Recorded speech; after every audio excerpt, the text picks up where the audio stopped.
So welcome back to our channel जिसका नाम है अचीवर्स कॉमर्स हब और मैं हूँ सीए अंजलि शर्मा। आज का जो टॉपिक ऑफ डिस्कशन है हमारे वीडियो का वो है प्रॉफिट एंड लॉस अकाउंट। यहाँ पर हम profit and loss account discuss करेंगे for the sole proprietorship and partnership firm. तो चलिए अपने वीडियो को बढ़ाते हैं आगे। चलिए पिछले वीडियो में हमने सीखा था कि ट्रेडिंग अकाउंट कैसे बनता है सोल प्रोप्राइटर और पार्टनरशिप फर्म का। अगर आपने वो वीडियो नहीं देखा है तो प्लीज़ उसको देख लीजिए, तो आपको समझ में आ जाएगा ट्रेडिंग अकाउंट कैसे बनता है। ट्रेडिंग अकाउंट से हमें ग्रॉस प्रॉफिट या फिर ग्रॉस लॉस जो भी हो रहा है वो हमें फर्म का पता चल गया है। अब उस ग्रॉस प्रॉफिट को हम प्रॉफिट एंड लॉस अकाउंट में ट्रांसफ़र करते हैं क्रेडिट की तरफ। So this is the credit side of profit and loss account and this is the debit side. तो एक चीज़ और है, प्रॉफिट एंड लॉस अकाउंट कोई भी ऑर्गेनाइजेशन क्यों बनाती है? बहुत सिंपल सा चीज़ है, बहुत सिंपल सा कॉन्सेप्ट है। अपने फर्म का प्रॉफिट जानने के लिए, कितना उसका नेट प्रॉफिट है ये जानने के लिए सारी ऑर्गेनाइजेशंस अपना profit and loss statement prepare करती हैं। So the function of profit and loss account is to reflect the net profit और the net loss of the firm. ठीक है, तो कैसे हमें नेट प्रॉफिट या नेट लॉस पता चलेगा फर्म का, उसका ये फॉर्मेट है।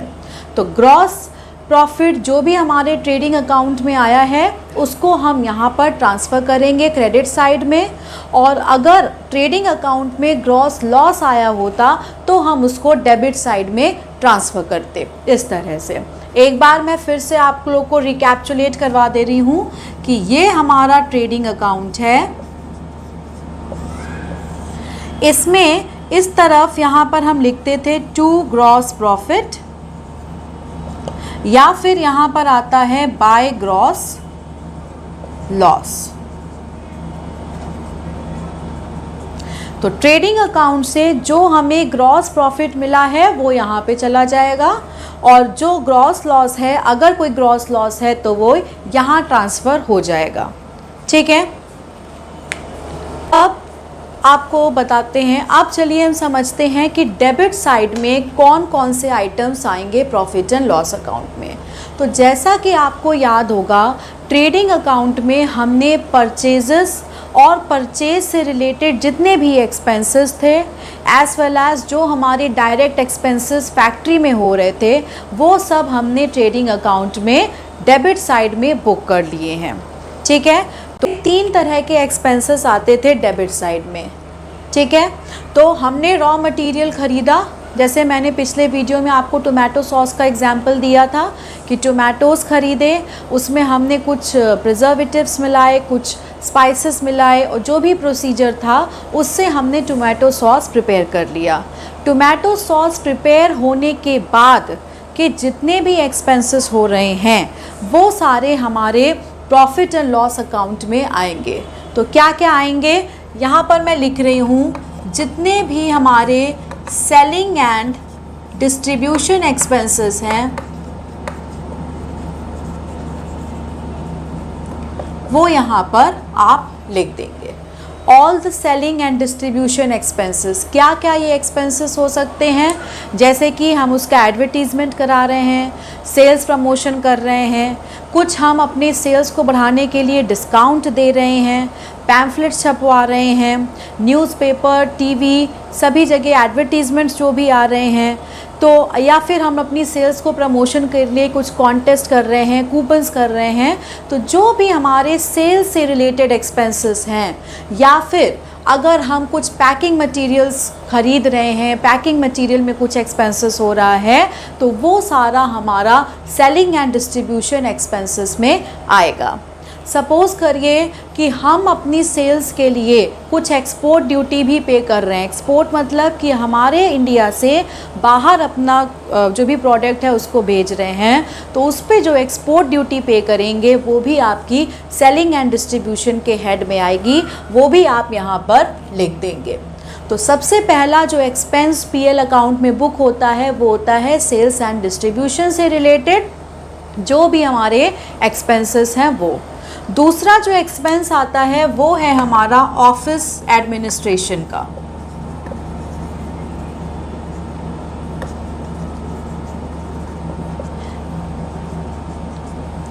ऑफिस एडमिनिस्ट्रेशन के एक्सपेंसेस क्या क्या होते हैं? जो हमारे ऑफिस से रिलेटेड एक्सपेंसेस हैं, जैसे कि ऑफिस की रेंट, ऑफिस की लाइटिंग, ऑफिस में जो हम सैलरी पे कर रहे हैं अपने स्टाफ को, वो आपकी कुछ इंश्योरेंस करवा रखा है वैसा एक्सपेंसेस हो गए, प्रिंटिंग एंड स्टेशनरी के एक्सपेंसेस हो गए।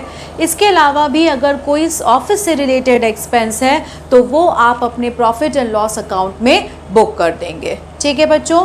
फैक्ट्री के जो एक्सपेंसेस थे, जैसे फैक्ट्री की रेंट, फैक्ट्री का इंश्योरेंस, वो सब हमारा ट्रेडिंग अकाउंट में बुक होता है। और ऑफिस से रिलेटेड जो भी एक्सपेंसेस होते हैं वो हमारे प्रॉफिट एंड लॉस अकाउंट में बुक होंगे। ठीक है बच्चों, ओके। नेक्स्ट जो आता है वो है हमारा फाइनेंशियल एक्सपेंसेस।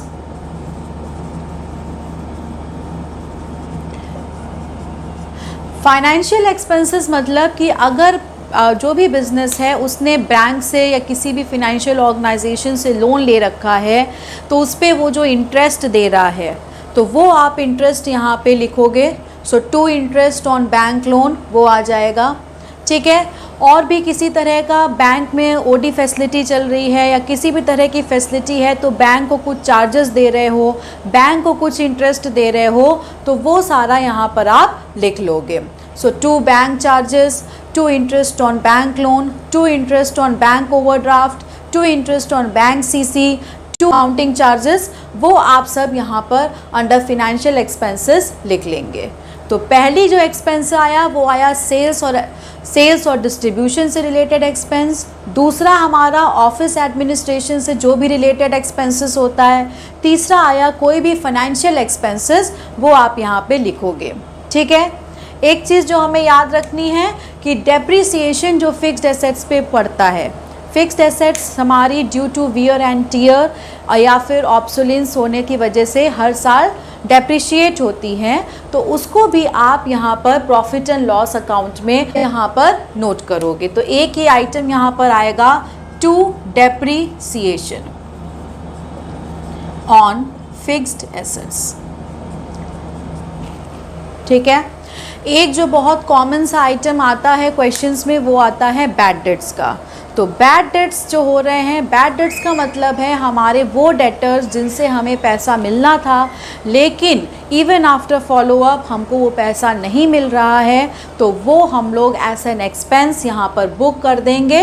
तो यहाँ पर आप लिख सकते हो टू बैड डेट्स, या फिर अगर कोई प्रोविज़न बना रहे हो बैड डेट्स में तो वो लिख सकते हो to provision on bad debts. ठीक है। तो ये हमारे 4 मेन कैटेगरीज के एक्सपेंसेस हैं जो कि यहाँ पर प्रॉफिट एंड लॉस अकाउंट में आते हैं। ठीक है। अब हम क्रेडिट साइड में चलते हैं। प्रॉफिट एंड लॉस के क्रेडिट में हम लोग सारी जितनी भी हमारी नॉन ऑपरेटिंग इनकम्स हैं वो लिखेंगे।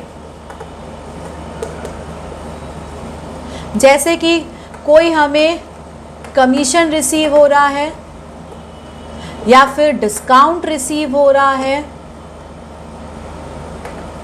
या फिर इंटरेस्ट रिसीव हो रहा है, तो वो आप यहाँ पर बुक कर लोगे प्रॉफिट एंड लॉस अकाउंट में। ये वो इनकम है जो कि आपकी मेन ऑपरेटिंग एक्टिविटी से रिलेटेड नहीं है। मेन ऑपरेटिंग एक्टिविटी मतलब क्या है कि अगर जैसे फर्म जिस एक्टिविटी में प्राइमरली एंगेज्ड है उससे जो भी रेवेन्यू आता है वो ट्रेडिंग अकाउंट में सेल्स की तरफ लिखा जाता है, सेल्स की तरह आपका आएगा। और जो हमारी नॉन ऑपरेटिंग इनकम होती है, मतलब जो हमारी मेन ऑपरेटिंग एक्टिविटी से रिलेटेड इनकम नहीं है, वो प्रॉफिट एंड लॉस के क्रेडिट साइड में आएगी। जैसे कि अगर हमें किसी फर्म से कमीशन मिल रहा है या डिस्काउंट मिल रहा है या हमें कोई इंटरेस्ट मिल रहा है तो वो आप यहाँ पर लिख लेंगे। एक और आइटम जो प्रॉफिट एंड लॉस में बुक होता है जो कि हमारा रेगुलर नेचर का नहीं है बट इट अकर्स ओकेजनली, कि अगर हमने कोई फिक्स्ड एसेट बेचा या इन्वेस्टमेंट बेची उसमें कोई प्रॉफिट हो रहा है तो वो भी आप यहाँ पर लिखेंगे। By profit from sale of fixed asset, वो यहाँ पर आप लिख लेंगे। ठीक है। और इसी तरह अगर कोई लॉस होता तो वो आप एज एन एक्सपेंस बुक करते to loss on sale of fixed assets. यहाँ पर हमने एक्सपेंसेस लिखे, यहाँ पे हमने अपनी इनकम लिखी, और इन दोनों का साइड का जो भी डिफरेंस होगा वो हमारा नेट प्रॉफिट या नेट लॉस होगा। सपोज करिए हमारी इनकम साइड, इधर की साइड क्रेडिट साइड ज़्यादा है हमारे एक्सपेंसेस से, तो यहाँ पर आप लिख देंगे टू नेट प्रॉफिट। और अगर हमारी खर्चे ज़्यादा हैं हमारी इनकम से तो यहाँ पे आएगा by net loss. So this is the final format of profit and loss account. सारे इनडायरेक्ट एक्सपेंसेस जो भी हैं ऑफिस के, सेल्स के, हमारे financial expenses, depreciation, loss on sale of fixed asset, वो सारे हम डेबिट साइड में लिखते हैं। जो भी नॉन ऑपरेटिंग इनकम है, commission received, discount received, interest received, या फिर कोई प्रॉफिट हो रहा है सेल ऑफ फिक्स्ड एसेट से, तो वो हम क्रेडिट साइड में लिखेंगे। इन दोनों साइड का डिफरेंस प्रॉफिट, नेट प्रॉफिट आएगा या फिर नेट लॉस आएगा। So this is the format of profit and loss account. So I hope आपको प्रॉफिट एंड लॉस अकाउंट कैसे बनता है, क्या उसमें आइटम्स डेबिट और क्रेडिट साइड में लिखे जाते हैं, इस बारे में आपको कुछ क्लैरिटी मिली होगी आज। Thank you for watching this video. And अगर आप कोई स्पेसिफिक टॉपिक चाहते हैं जो हम अपने चैनल में डिस्कस करें, so please let us know through the comment box. So please comment करके बताइए कौन सा आप टॉपिक चाहते हैं डिस्कस करना। सो तब तक के लिए signing off. Please don't forget to like, share and subscribe to our channel. Thank you.